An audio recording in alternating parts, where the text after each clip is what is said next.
J'ouvre maintenant la séance. Bienvenue. Welcome to meeting number 21 of the House of Commons Standing Committee on Access to Information, Privacy and Ethics. 3H and the motion adopted by the committee on Monday, December 13th, 2021. The committee will be resuming, today we will be studying the main estimates and hearing from today's witness, Monsieur Mario Dion, Ethics Commissioner. And with that, today is taking place in a hybrid format pursuant to the House Order of November 25th, 2021. And so today with Commissioner Dion, we also have Sandy Tremblay, Director of Corporate Management. Mr. Dion, you have up to 5 minutes for an opening statement.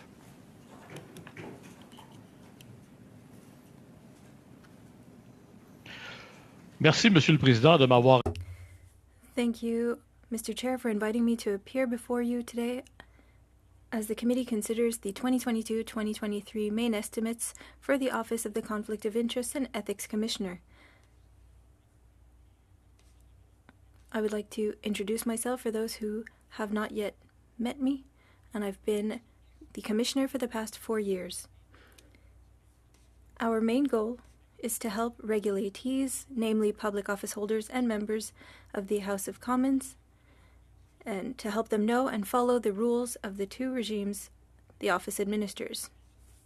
Through our experienced staff, there are slightly more than 50 people who work for the office, and our budget is devoted mostly to paying their salaries. In fact, it's 82% of the budget goes towards salaries. You were likely in communication with an advisor from the office, as all the members who completed their initial compliance process were in contact with an advisor from the office. In addition to advisory services, which is the most visible part of what we do, all the work of the office supports regulatees directly and indirectly and builds an understanding of the rules. Employees provide communications, outreach support, investigative services when allegations of possible issues are made, and they also provide legal expertise to me in conducting all these activities. They maintain the technical and financial framework for the office's operations and assist me directly. Nearly 70% of the budget is dedicated to program-related functions. 21-22 has been a busy year. The advisor's workload has increased by 43% in this fiscal year over the previous one.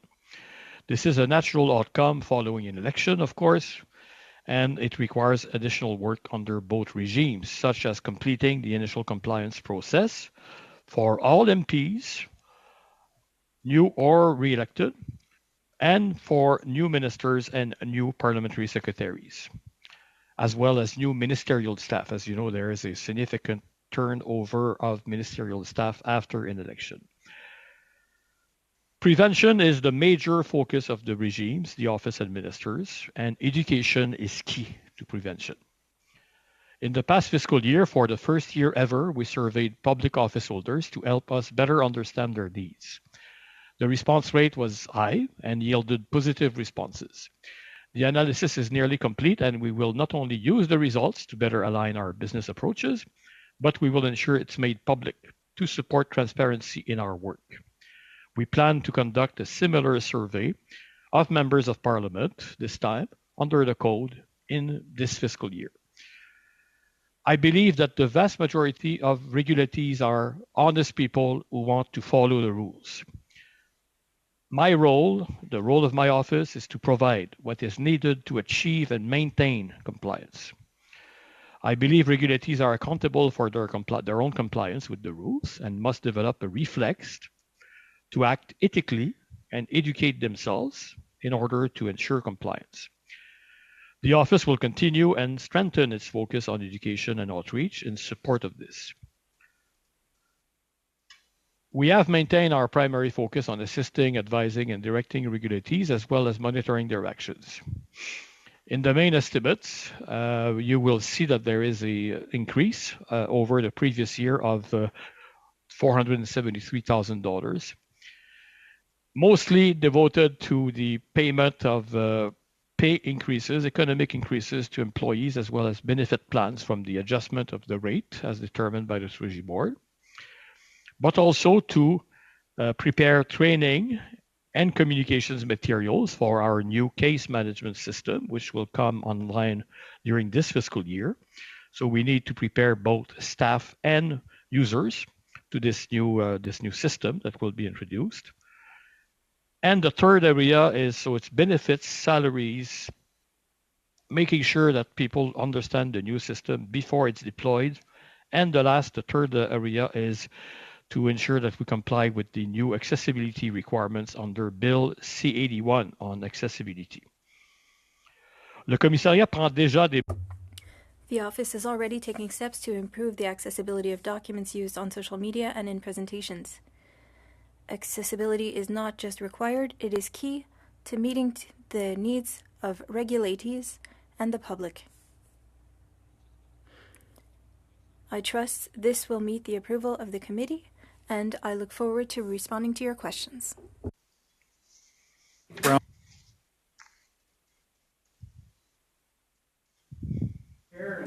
Thank Commissioner Dion for joining us today.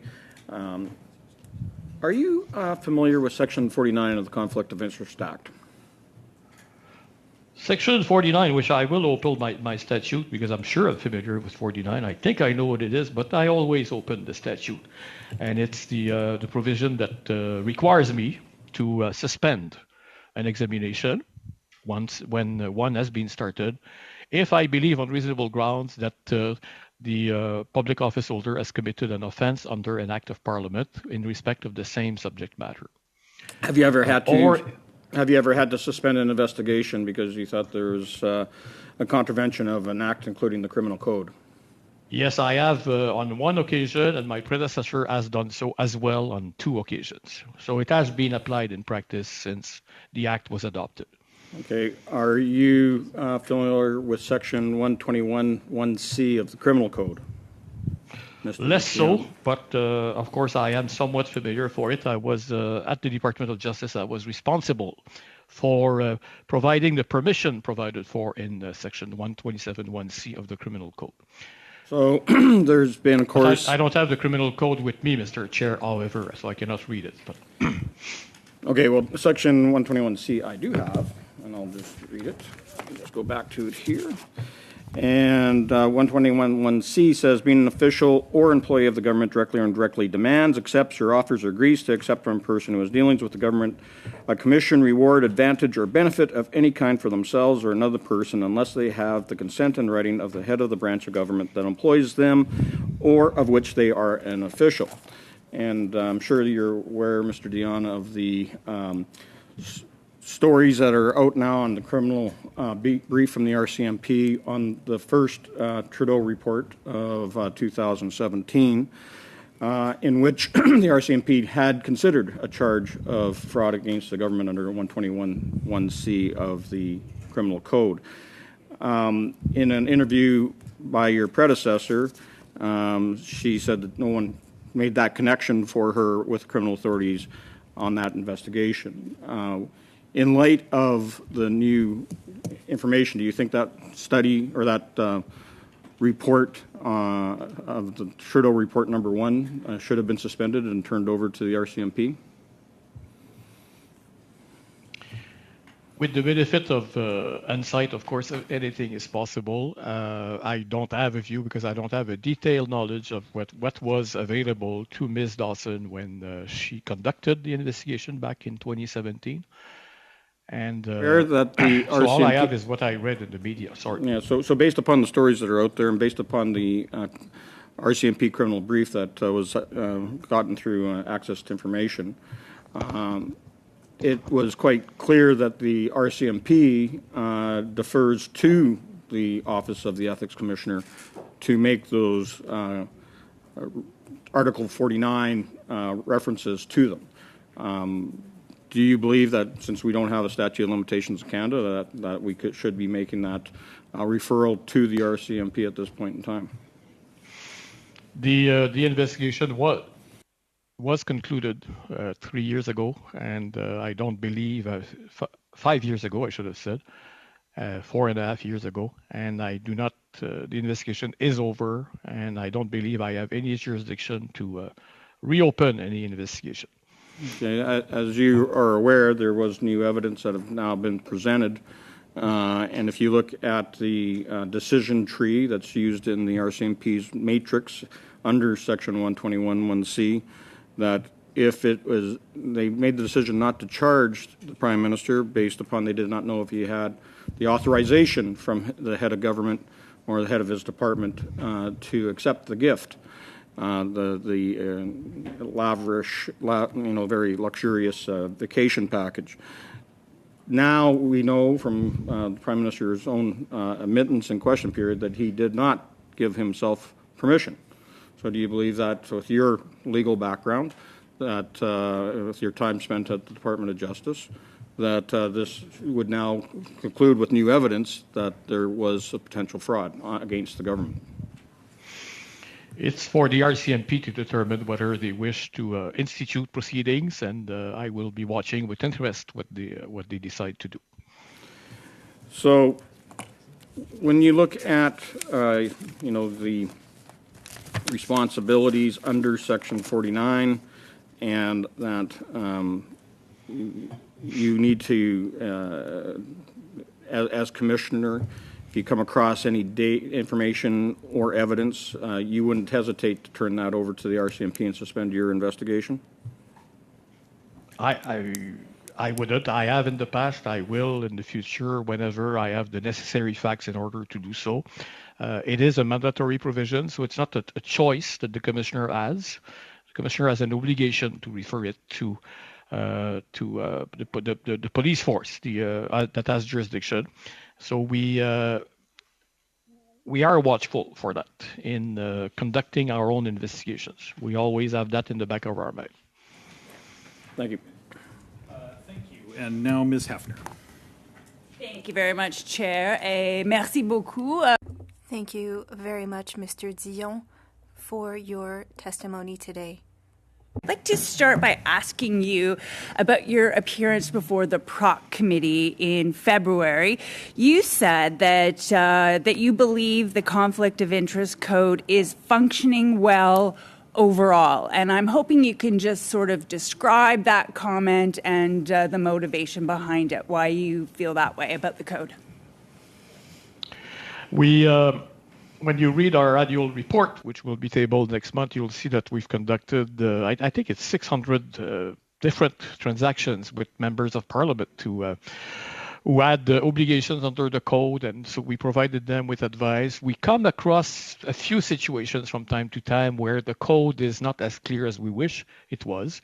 But by and large, 99% of the time, we are in a position to apply the code and to feel confident that we're able to do that. So that's why I describe the code as working well. Of course, anything can always be improved, and everything is evolutive. The requirements will continue to evolve, but for the time being, the code is perfectly functional as far as I'm concerned. Very good. Thank you for that. We're here today to talk about estimates and the budget, and I note that since 2015, your office's budget has increased by a fifth. You mentioned, I think, 82% of your budget goes towards salaries, and then that expense really went up over the course of the past year or so. So I'm wondering whether finances are any sort of obstacle to you in fulfilling your mandate, or if you have enough money to do the work that is before you. The way the mandate is structured, I am quite fortunate because each year the Parliament of Canada acts each year I shall estimate what's necessary in order to carry out the mandate and to send the Speaker my requirements. So I am in a very privileged position, and we've never had any difficulty carrying out our mandate with the resources we had, because we've asked for increases from time to time when they were necessary, as is the case in this fiscal year. So we have enough. We've had enough, we have enough, and we will, I believe, continue to have enough. That's very good to hear. Thank you, sir. Can you describe for us a little bit about the process of how you launch an investigation? I think there's different ways that they can be started. Can you just kind of go over the process and how those decisions are made? So we have a very good description of on our website, which I would recommend anybody who has an interest should have a look at. But grosso modo, essentially, it can come from two sources. A member of parliament makes a complaint under the code concerning the conduct of a colleague member of parliament, or a member of parliament or a senator makes a complaint under the Conflict of Interest Act in relation to the conduct of a public office holder. So that's the first source. A parliamentarian makes a complaint. Second source, the commissioner is aware of something on his own volition because the commissioner saw something on Twitter, or the commissioner saw something in the Globe and Mail or elsewhere. We do some proactive monitoring of the web to see whether there's anything of interest in relation to MPs and public office holders. So that's the second way. And in any of these two situations, the commissioner can only launch an investigation if he has grounds to believe that a contravention has occurred. So it's not a fishing expedition or a witch hunt. There has to be grounds, akin to what is required for the police to conduct certain types of powers that they have under the code and so on. So if I have grounds to believe, then we notify the person against whom the allegation is made, and we ask them to provide us with all the relevant material, evidence, and so on and so forth. We invariably have an interview with the alleged perpetrator, let's call him or her that way. We also interview other relevant witnesses. Usually, in an investigation, we have more than one witness. We have several witnesses. And we try to conduct our investigations within a maximum period of 1 year, barring a very exceptional situation. And we table a report. So that's how it goes. I hope this answers the question, Mr. Chair.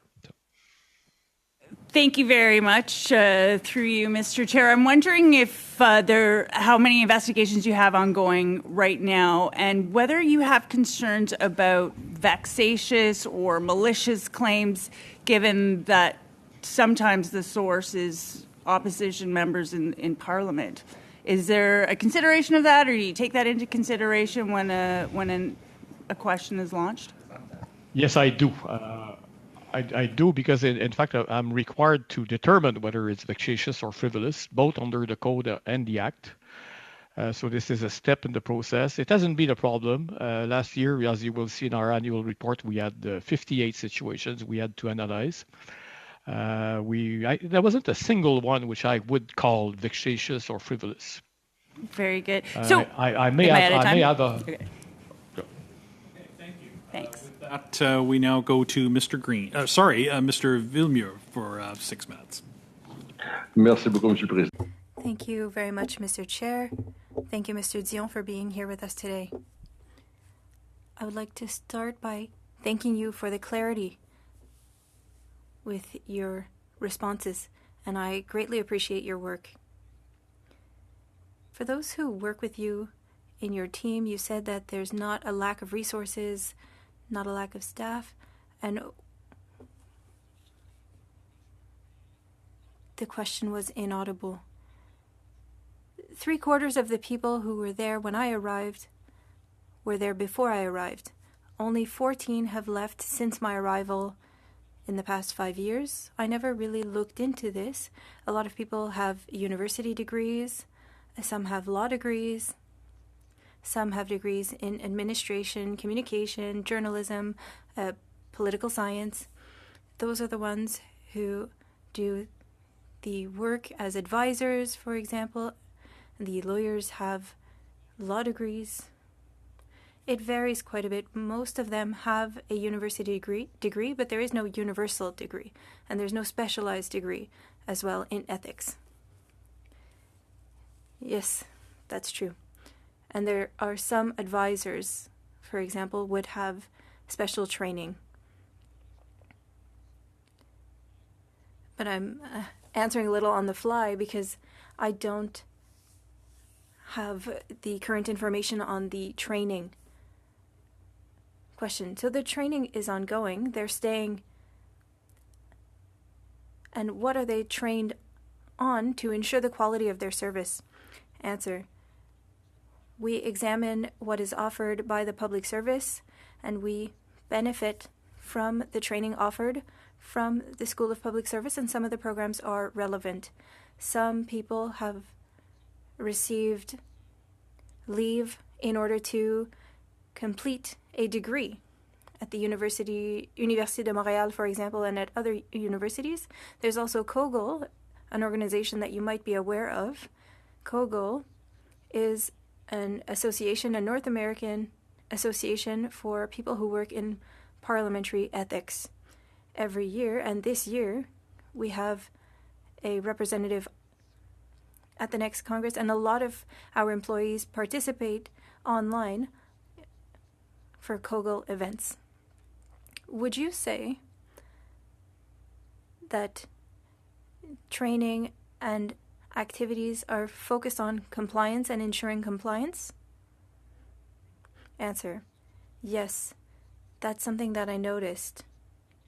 There's a mechanical aspect to it, examining the code and the act. That's what I imagine you mean by compliance. And there's the substantive aspect. So the deeper questions to see whether or not there is a conflict of interest. There's a lot of emphasis on the mechanics, and there's a heavy workload from the mechanics. But when we look at more substantive issues, and we do that hundreds of times a year, I am personally often questioned, or I usually have to work on this. I'm usually called to examine things. We often hear talk about that mechanic of compliance, and you're well known for that. But on the substantive issues, can you talk more about this? Answer. So, for example, we are often consulted on whether or not somebody should recuse themselves. There are parts of that in the code, and another matter has to do with issues, conflict of interest between partners, a minister, and the professional affairs of their partner. That often happens as well. That is why we have filters in Section 29. We try to prevent such situations if there would be a high probability of a conflict of interest. So that is a second example. So if somebody needs to recuse themselves, or a filter to prevent somebody having to recuse themselves, for example. The right to recuse themselves always exists. And beyond that,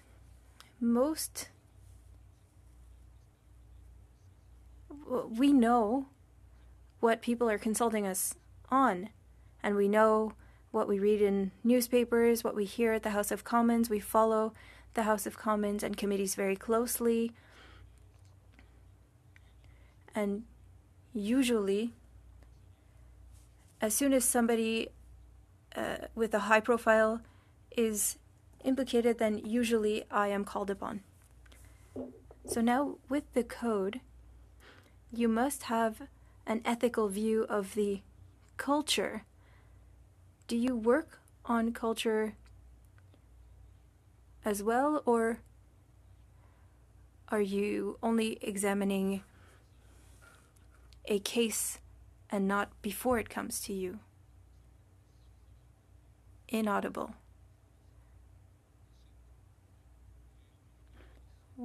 I was disappointed by two events by the Library of Parliament. I imagine that members are very busy, but I think that spending a few hours a year on prevention and having a better understanding of the rules that are often quite complex for those who don't know them would be a good investment of time. And participation currently is quite pitiful. Do you believe that mandatory training would be a good idea? Monsieur Vermeulen, we will have to move on Nous to y Mr. reviendrons. Green. We were actually a bit over there. So please, Mr. Green, go ahead for 6 minutes. Happy to pick up where my good friend Renee left off. Mr. Dion, do you believe that mandatory training, annual, semi-annual mandatory training for MPs would help improve clarity around the code of conduct? I am absolutely convinced that we're talking about 2 hours a year or something of that nature on the most relevant issues. Relevant as in, we see the prevalence of what the issues are. Now we have the technology which makes it so that you don't actually have to go anywhere. You can also watch after the fact. You can participate. It's easy. And I have recommended that in my report to PROC, the 6 recommendations. One of them has to do with mandatory trainings. It sure does. Mr. Dion, you'd mentioned that the code of conduct as it is functional. And I want to, given that we're here with estimates, I'm wondering in your contemplation of your budget when you're doing policy background briefings with your staff, are you looking around the world to see who has the most robust programs, looking for ways to continually improve upon the code and the adherence to the code? Yes, we have a couple of officers who devote a large portion of their time to keeping abreast of what goes on internationally. We also belong to a new network of parliamentary ethics officers in La Francophonie. The countries of La Francophonie have formed a new network 3 years ago, and we're a very active participant in that as well. And so when you're doing that research, what I'm trying to bring to this committee is a higher standard of transparency and accountability. And I'll share with you my opinion, Mr. Dion, is that while it might be true that there is functional adherence to this, that when we get caught around the substantive scandals of Parliament, there seems to be a pattern of the code and the conduct and the consequences being quite different than what the general public's expectation is in terms of the standard in which we operate with professionalism in the House, which I think leads to the level of cynicism and this idea around having political impunity around a lot of issues. And so when you're looking at around the country for comparative examples of policy improvements, which countries would you point to that would have the most robust, transparent, highest gold standard of code of conduct? And, what do some of those consequences look like? So a few come to mind. Britain has recently looked at the reform of the rules governing the conduct of MPs. Very recently, last year, I was called as a witness to explain the Canadian regime to Lord, I forget his name, who was in charge of the review. France has also created recently a new authority, la Haute Autorité en matière de vie publique, where the rules are quite harsh, basically. The consequences are quite harsh when somebody violates the rules, both on the MP side and on the senior officials side as well. And I've heard that there are some regimes as well in Scandinavia which are interesting. There's always the story about the Icelandic people who I think put people in jail when their government collapsed, and there seems to be some real consequences. And I guess, given these examples and the recommendations that you provided in the budget that's before us in terms of the estimates, if you had a magic wand or a blank check and the ability to have global leading standards in ethics, in adherence to ethics, in the code of conduct, in lobbying, and so on and so forth, what recommendations would you make to this committee to contemplate in terms of strengthening out our legislation here? It's up to the House to determine what it wants in terms of rules. And the House could make a decision through the committee, for instance, your committee, to do a review of the code of conduct. PROC is doing one. I don't know what will come out of the review by PROC, but it's up to the House of Commons. It's also up to the government to... Well, let me ask you this. I'm yes. an MP. I'm in the House of Commons. I'm in ethics. I'm asking you with specificity. What recommendations would you provide to create a gold standard of code of conduct to ensure that the gap between the perception of a conflict of interest and the actual legislation are bridged in a way that the general public don't continue to have this viewpoint that we are an impugned class? It's obviously something I would not try to answer on the fly like this. Would you very consider serious. perhaps providing us in writing? I would be happy to study the issue and come back within a few months with some suggestions. Yes. Thank you. Okay. Those are my questions. Thank you. Thank you. Okay. Well, thank you, Mr. Green. With that, we go to 5-minute rounds and go ahead, Mr. Bazan. Thank you, Mr. Chair. Mr. Dion, in the estimates, you have $5.6 million budgeted for administration interpretation of the Conflict of Interest Act and the Conflict of Interest Code for members of the House of Commons.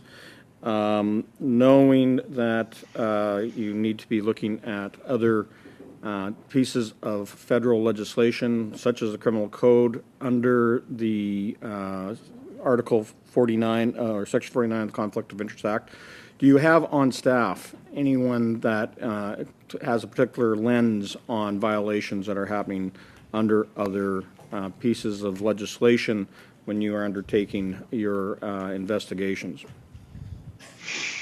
We have three excellent lawyers who have given me advice from time to time on the criminal code, and who, if required, would consult some experts as well in criminal law matters.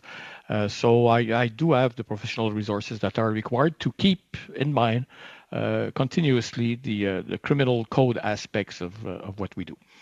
And how would you explain paragraph 65 from the RCMP criminal brief on the investigation of fraud against the government by Prime Minister Trudeau, when they say, well, the RCMP are not bound by Commissioner Dawson's interpretation that Mr. Trudeau's actions were not criminal in nature, given Commissioner Dawson's legal background and her long tenure as ethics commissioner, her opinion should be given some deference. When she was interviewed by the Globe and Mail a couple of weeks ago, she said, and I quote, "Nothing alerted me at the time to the fact that there would be a potential criminal charge, and I wasn't aware of a specific provision in the criminal law that would apply to that." Is that a failure of the Office of the Ethics Commissioner for not getting a red flag that there was a potential fraud under the Criminal Code, Section 121C? Mr. Chair, I believe I've already answered this question, referring to the benefit of hindsight, of course. So I do not have a view, and if I had one, I would not share it as to whether this is a failure or not a failure. So. You mentioned that there's been a couple of occasions since you've been commissioner that you've had to refer different investigations over to authorities. Would that be over to the RCMP or to a different agency? It's always over to the RCMP. There is a directive which makes it mandatory to go through the RCMP. So it's always through the RCMP. And I've done it on one occasion on the Grual matter that you might recall 3 or 4 years ago. It's the charges are still pending before the courts. Do you follow up on the other case that you referred to? If the RCMP determines that there's no criminal charge, then you would reinstitute your investigation?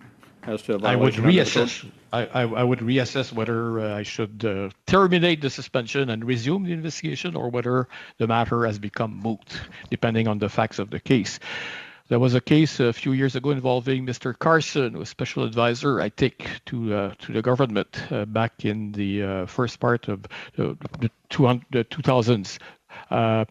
Who was suspended, and then we decided not to reactivate, considering the facts of the case. And we published a report to inform the House of our decision not to reopen the investigation.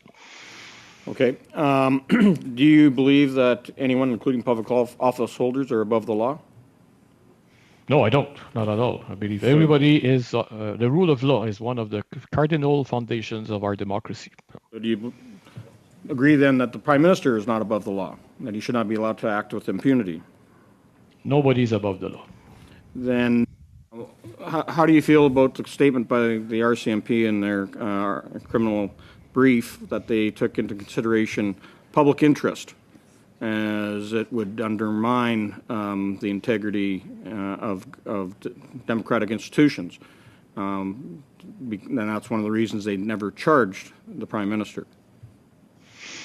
As a citizen, I would respect their judgment, because I'm not familiar with all the facts of the case, of course. But so if it's their job as well to establish these things and to go through a checklist of sorts. So if that's their conclusion, I have no reason to believe that it was inappropriate. But if you look at the decision tree that the RCMP used as they went down the matrix, now that we know that the Prime Minister did not give himself authority to accept the gift, that ultimately it should have led to a fraud charge, and they deferred first to the Ethics Commissioner's report, seeing that they thought that there was no ground, that the Ethics Commissioner would have referred to them the details of the report if they thought something was criminal, and now we know that Mary Dawson didn't even wasn't even aware of Section 121C of fraud against the government. So I just ask that. When you dig into or you look at this, doesn't it appear that the Prime Minister is above the law when there should have led to a charge and it didn't? Mr. Dion, go ahead. Well, I'm afraid I don't have anything more to say about that. Okay. With that, it is now time for Ms. Sachs for up to 5 minutes. Thank you, Mr. Chair, and I'd like to thank Mr. Dion for joining us here today. This committee has spent considerable time going over the issues that were mentioned.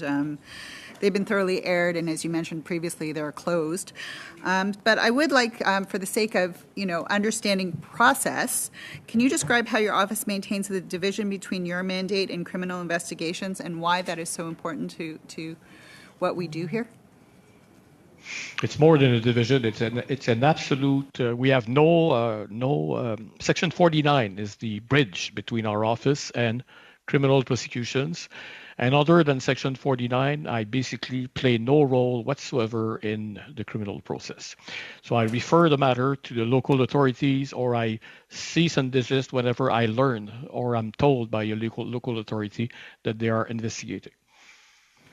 That's it. There is not much by way of traffic between law enforcement and my office. Okay, thank you for that clarification. It's really important for all of us to understand that process. So previously you had mentioned one of the 6 changes to the Conflict of Interest Code for MPs. Perhaps you'd like to go through the other 5 and explain which is most urgent and why. Nothing is urgent. I would start, Mr. Chair, by saying nothing is really urgent. I had 6 concrete suggestions to make to continue to go forward in a certain direction. The first one was that we should, like we have in the Conflict of Interest Act, we should include friends in the circle of people that MPs are the closest to when it comes to conflict of interest issues, because currently only the small nucleus family is to be treated specially in the code. So friends have been in the Conflict of Interest Act ever since 2006, and I suggested that maybe the House would want to consider the inclusion of friends as well as close associates, if you wish. Second one was outside activities. There is a section in the code that allows MPs to basically have professional activities outside of their role as an MP without any. In fact, it clearly authorizes it. Nothing in the code prevents members from doing that. I've suggested that maybe we should look at having some kind of an analysis to make sure that this does not lead to a situation where a conflict of interest could arise, because Section 7 is very general in its terms as it is, and maybe it should be looked at. The third one was a suggestion that in the areas of gift, that we should not waste too much time looking at any gift valued at less than $30, because I don't think anybody in 2022 would believe that an MP can be swayed with a gift worth $29.99. we do spend some time looking at those things, not only at my office, but in MPs' offices as well. And I don't think it's useful, worthwhile time. Sponsored travel was one where sponsored travel is a fact of life. Before the pandemic, there were 80 trips or so on an annual basis involving MPs and sometimes their spouse. The test applicable to gifts is not applicable to sponsored travel, and it does escape me why it's okay if it's a trip and why it would not be okay if it was something else. Some of these trips are quite expensive. So the fifth one was giving me more authority to issue some general guidelines to assist MPs in interpreting the code. As things are now, I need the formal approval of PROC before expressing any view of a general nature in writing, and I would like to seek more authority with a review after the fact as opposed to a review prior to issuing. I think it has the potential of taking many months before I actually can send out a message of a general nature to MPs. So sorry for the length of the answer, and the last one was of course mandatory training for MPs. So 6 altogether plus 9 technical suggestions. Very technical ones. Thank you very much. And Mr. Chair, how much time do I have? About 25 seconds. Okay, so I'll ask one very quick question. How do Canada's rules compare with other Western democracies? Are we up there? Are we down there? Are we on par? I have not done a real concrete, serious analysis, so I'm afraid I cannot answer that because I was too busy in my first years of involvement in the Commissioner's office with making work what exists in Canada. I have not spent much time doing comparative analysis, basically. Thank you. Now, Monsieur Villemur, pour 2 minutes et... Mr. Villemur, 2.5 minutes. Thank you. The OECD believes that Canada is very well placed in the world. So, when I worked in ethics, we wondered why there were no economic sanctions imposed by the Commissioner. I would like to hear your perspective on that. We don't do that because the Commissioner does not have the power to do that. So, unless given the power in the code or the act, well, your committee is interested in both, of course. Should the Commissioner have that power? Yes. But it cannot be used arbitrarily. There would need to be more procedures than there is currently before being able to impose significant financial sanctions. Currently, there are only administrative penalties, and it's fairly simple, and because it's limited to $500. And usually it would be $250 or sometimes $100. So if we went to higher amounts, well, you'd have to create a way of doing things through the charter, for example. And what should be changed? I believe that there should be a forum that is external that makes decisions on the consequences of infringing. In the case of MPs, the division of power makes it so that only the House of Commons can punish an MP. The Commissioner can recommend, and I think that's sufficient. I haven't had to recommend anything serious beyond apologies. And it can't be changed for constitutional reasons, but for regulatees, I send a report to the Prime Minister and he decides. And in the past 4.5 years since I've been in post, I haven't heard back.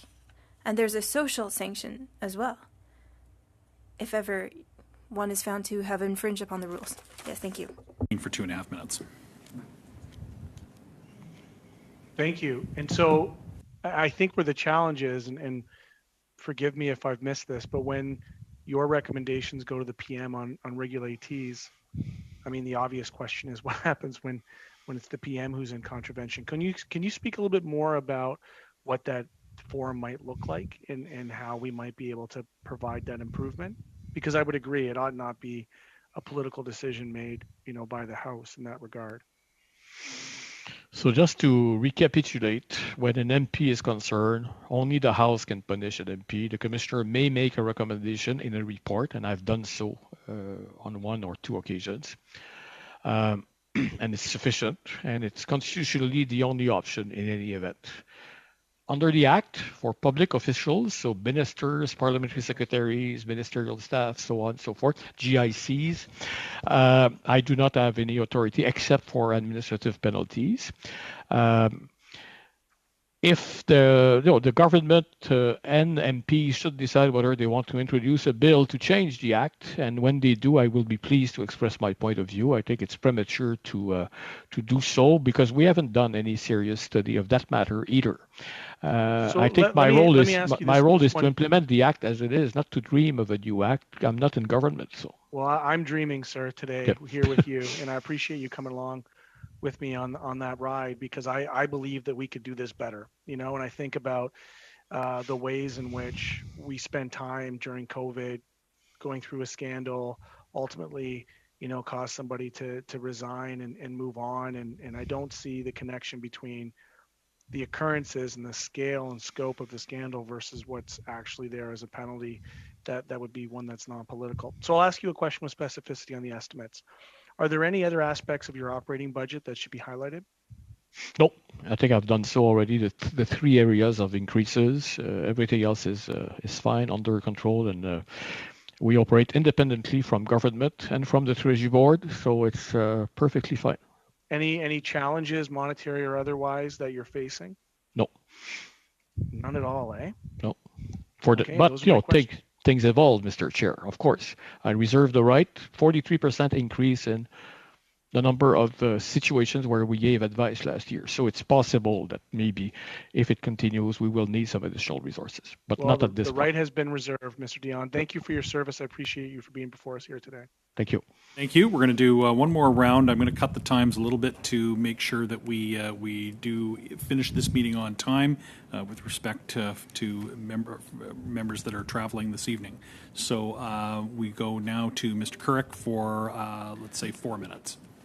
Thank you very much, Mr. Chair, and Commissioner, thank you for your work. And just to note, I have very much appreciated the work your office does and helping make sure that MPs are able to fulfill their obligations and the availability of your staff has been fantastic. So thank you for that. Appreciate that. My first question is, has your office ever been contacted by law enforcement for the purposes of evidence collection? This is, I'm afraid, privileged information, and I cannot answer that. Okay, thank you,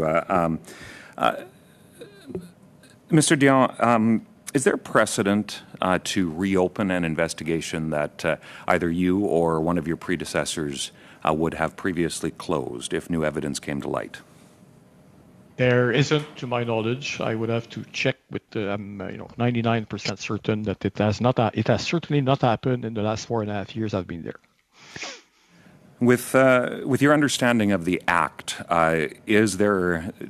do you have the ability to reopen a investigation where you have already tabled a report in Parliament, even if, for example, new evidence came to light? Mr. Chair, I've already expressed my view on that. I don't believe I have the authority to that. There is no express authority anywhere in the Act. And so my view is I do not have that authority. And if confronted with the issue, of course, I would have to consult with my lawyers. But that's my view. Okay, thank you very much. So My colleague, Mr. Bazan, through you, Mr. Chair, had referenced the public interest as being a reason to not pursue charges when it comes to the information that was revealed in an ATIP of the investigative materials related to the RCMP investigation.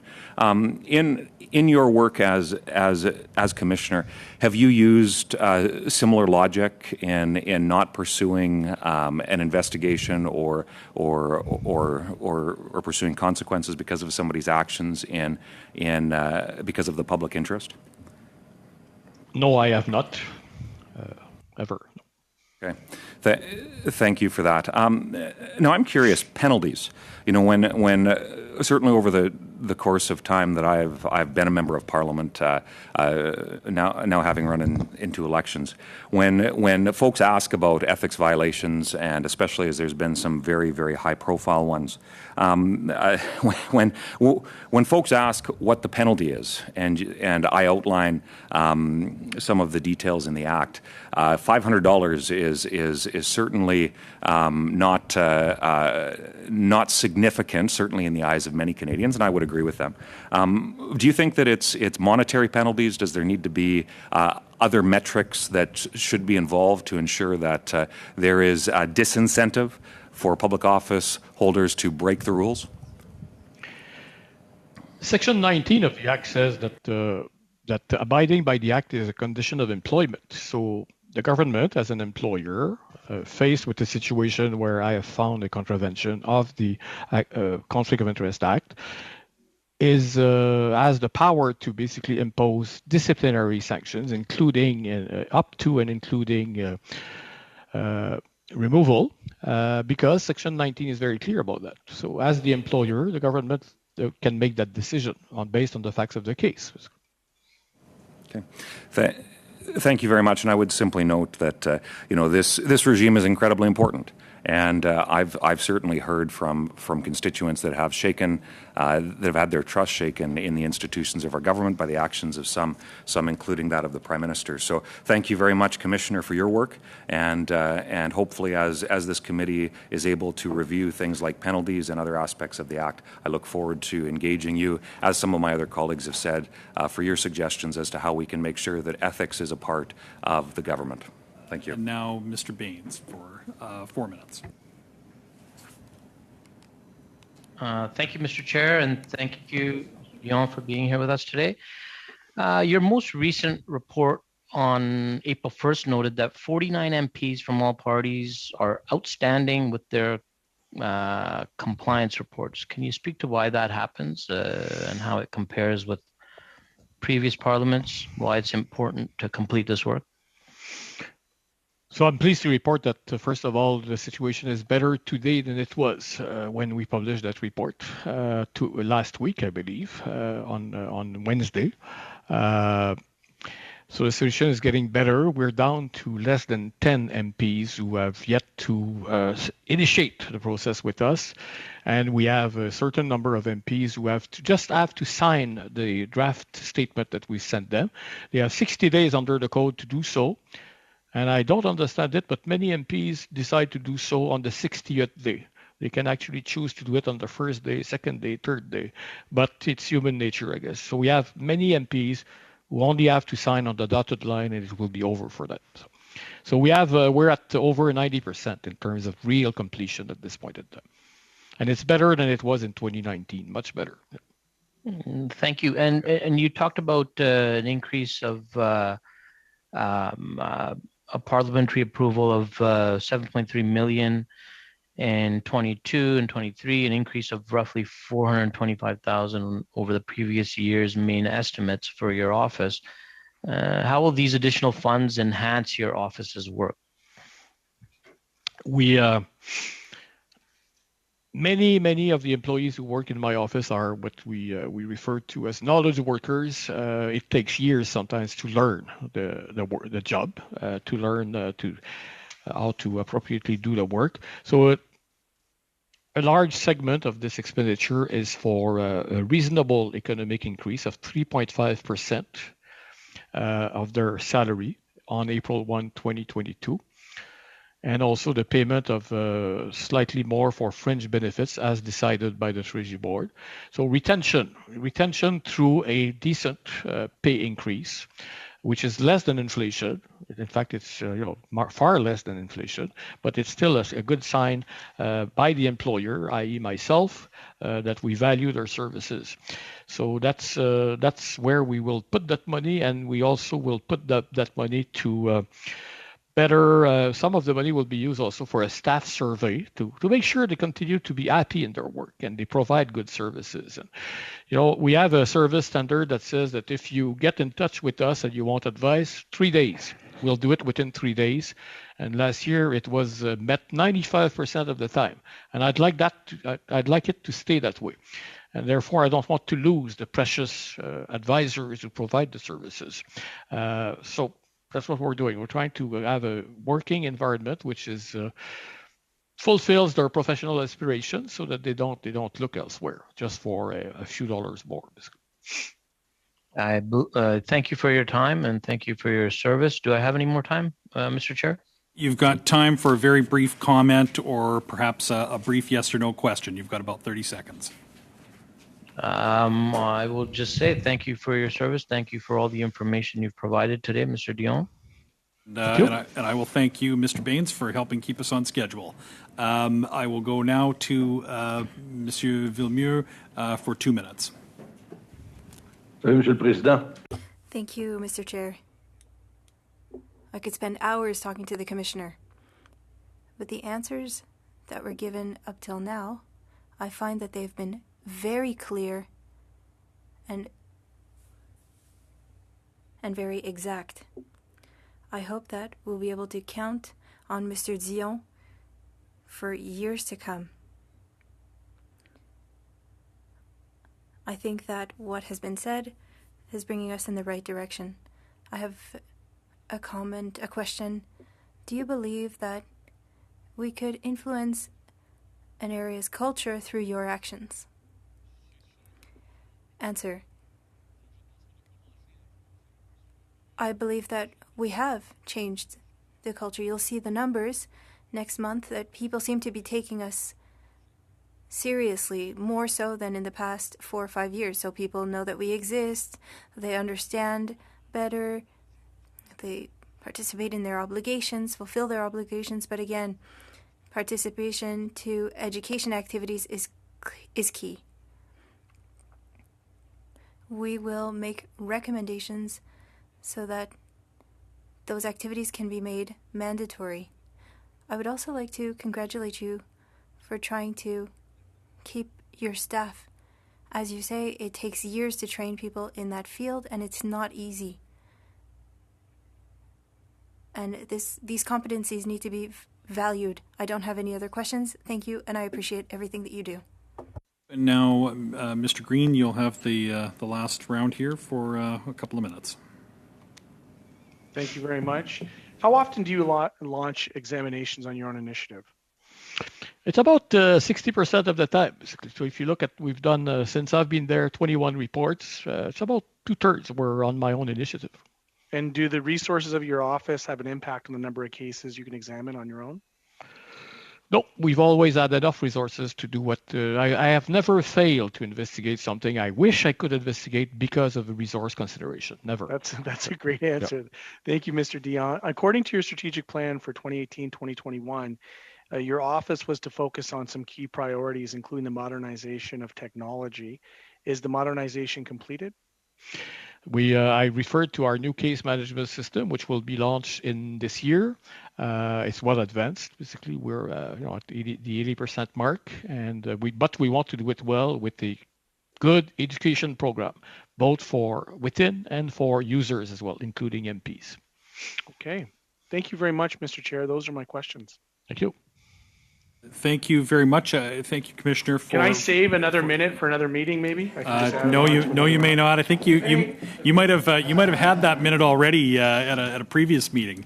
But I do wish to thank Commissioner Dion for his time and his responses to questions today. If we did have more time, I might have had a few from the chair, but since we don't, I will have to simply adjourn the meeting and with our thanks. Meeting adjourned. Thank you very much.